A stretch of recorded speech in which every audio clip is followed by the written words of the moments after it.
the thing about small books is that you think you're going to get through them and have less to say about them. And I've got 4 books for you today, and I think I could probably talk for more hours than there are in the day, so I shan't do that.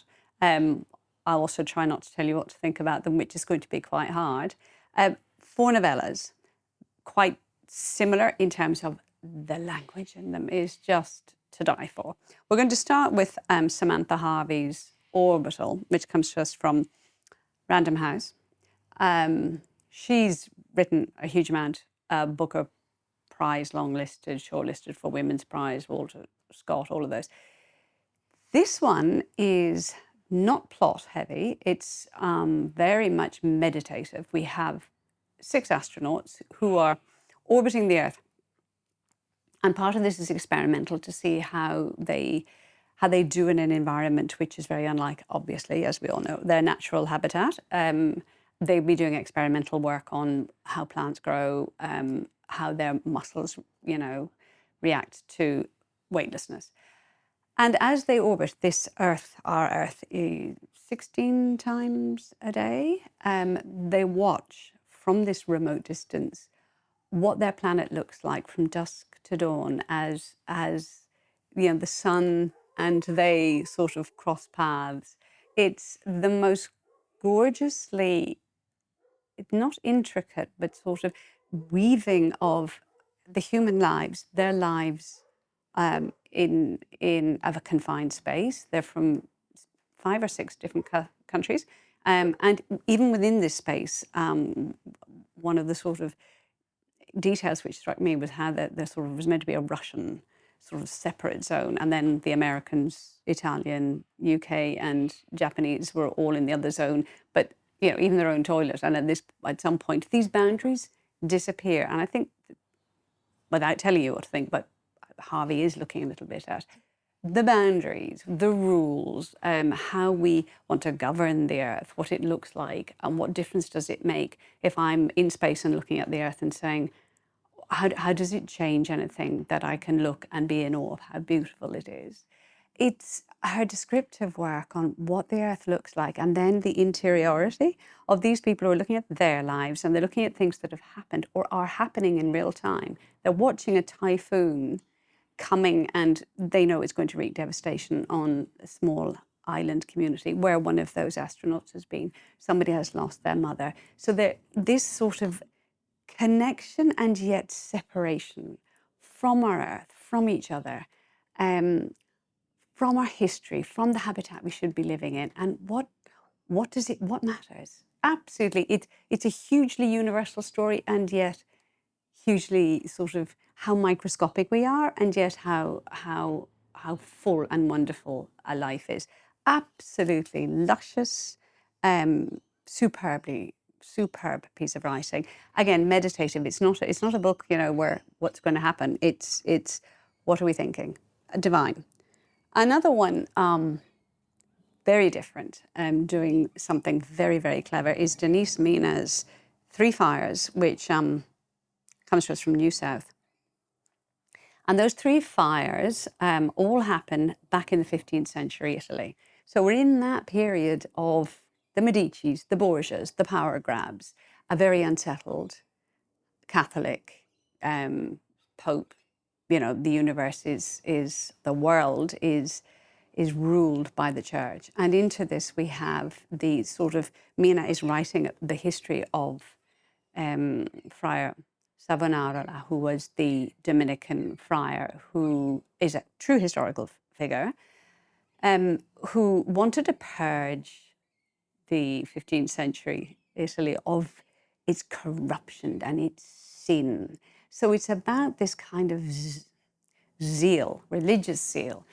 The 3 Fires of the title are very early in the book. We realise that this young Savonarola has fallen in love with a neighbour, and he has proclaimed this love. He is rejected, and that kind of seed of sort of rejection, and did that twist him? Did he reject all of life and love and lust and all of those things because this woman had turned him down? And later her house, because of these factions and these power grabs, because her house had been, pro one faction. It gets burned down. That's his first fire. Second fire is one of the famous bonfire of vanities. And then the last one is the funeral fire of his execution. All the time that Mina is writing this Dominican friar's life, now he was a proselytizer. He was actually a prophet, and that everything he said was going to happen actually does happen. And the church becomes a little bit wary of him. He teaches himself to become an orator because basically he's a kind of ungainly, he's wordy, but he's not smooth. He's not a smooth operator, but he teaches himself to become one. He gets these huge followers. People believe in him. They see that when he says this, head of state is going to die and this is going to happen, these things actually happen. And whether or not you as the reader believe that he did have these visions, whether he convinced himself he had these visions or these direct this direct line to God it's almost irrelevant. Mina seems to be more concentrating on how a voice using certain language can sway a population, and in turn how a population can be swayed to turn against the person who has led them or given them a vision. So very contemporary.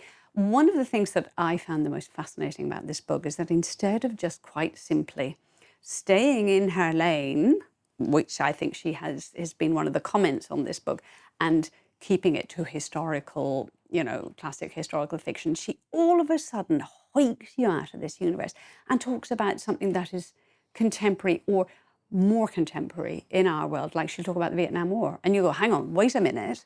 And because her voice is already not that historical voice, it's contemporary, it's direct, it's taught, it's unembellished in very many ways, and it's never conversational, but it's very direct. She has you juggling between sort of climate change, politics, the then and the now, and how nothing really ever changes. Absolutely intriguing. Adored it. Like very, very high recommend for that one as well. Another one which had me rooted to the spot, and I will go back and go back and go back, because one of my great loves is what is the shape of a word and what does that word do and why am I picking this word and not that word? And I think a lot of my reading pleasure comes from, oh my goodness, there's a word I've never seen before and what does it mean? And in Carys Davies's Clear, which is a Granta book, so it comes to us from Alan and Unwin, she's very much interested in how one small nutshell of a word can open up this space for a whole descriptive. What would take a paragraph in another language or in another person's vocabulary? It's the most astonishing piece of writing. It's set against the background of the Scottish clearances. We're back in the 18-somethings. I'm not very good on my history. I write the 1840s. And we have a Scottish minister. Again, we have this background of the schism that took place in the Scottish church, who has sort of withdrawn from the main body of the church and wants to become a minister of the Free Church, but as such has lost any stipend or any sort of solidity, or he's unsalaried really. So in order to kind of get himself associated with a landowner, he's asked, he accepts to clear the last remaining inhabitant on a very small island, and we're up in sort of Shetland area. And this John Ferguson is a man of words and a man of peace, you feel, and he has a very beloved wife, Mary, who you feel he met late in life, and they have a lot of things in common. Keep that in your minds. And this is a book about things we may or may not have in common. He agrees to go out to this island and is going to persuade its last inhabitant that he has to. We're in the clearances, sheep are going to be run, humans, well, we all know what happened to the after the clearances, and off he goes. He arrives,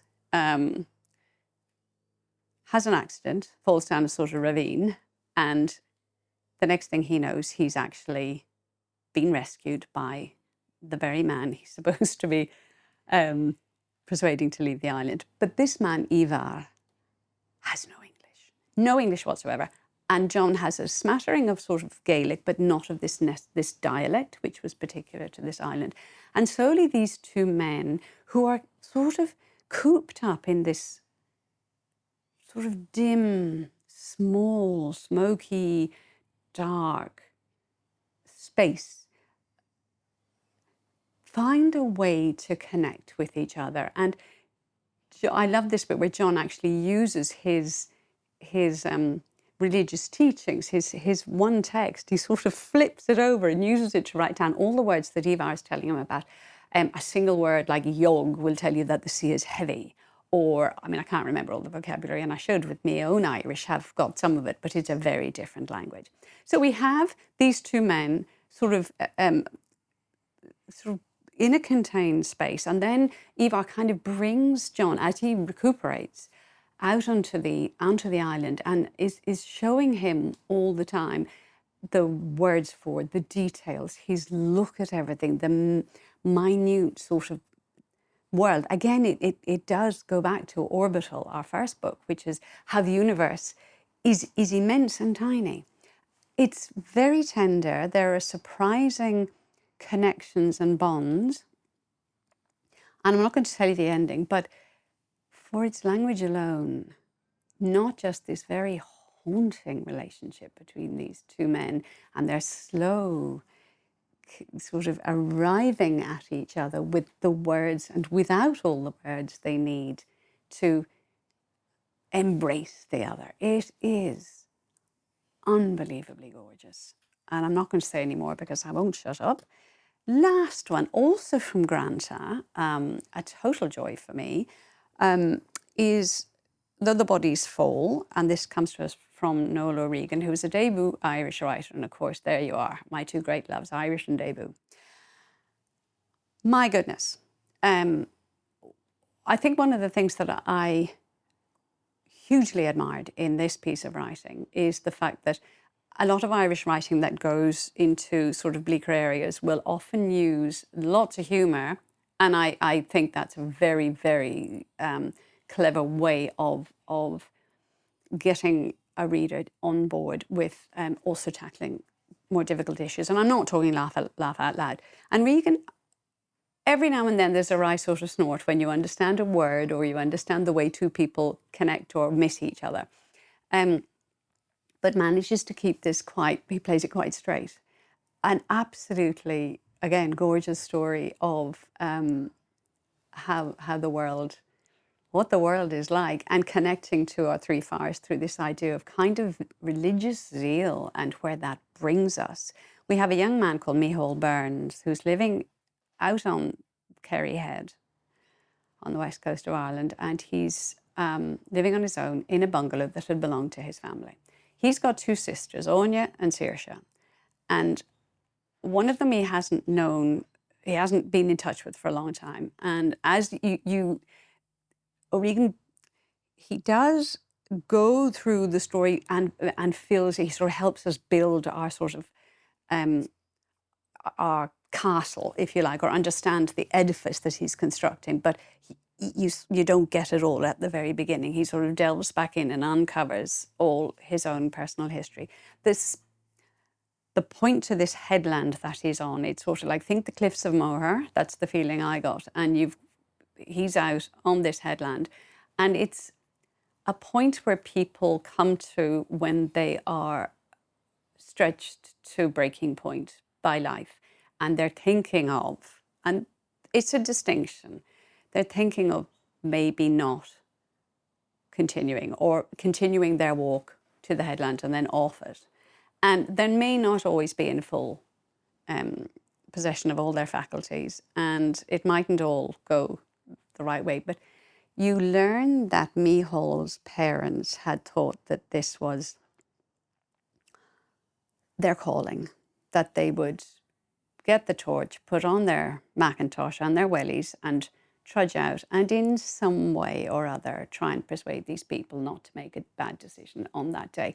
And instead of this being incredibly, well, it is sort of bleak, you're carried along by the sort of the hope that every time the parents wandered out, that they would be able to talk people into giving life another shot. Micheál was co-opted into all of this quite early. And I think that's the point where the whole of the Regan's story is the strength of it is in that decision by the parents to say, this is what God wants us to do. And it's not heavily underscored in his story, but it's the most important part of it, is that why did Micheál accept that that's what he had to do? And then you look back at his life and his relationship with his sisters, who else knew that this was all going on? Who were these visitors? Did his younger sisters, did they mind when he eventually decided this was all going to be too much and he was going to go off to university and meet someone that he might fall in love with? And would she ever know?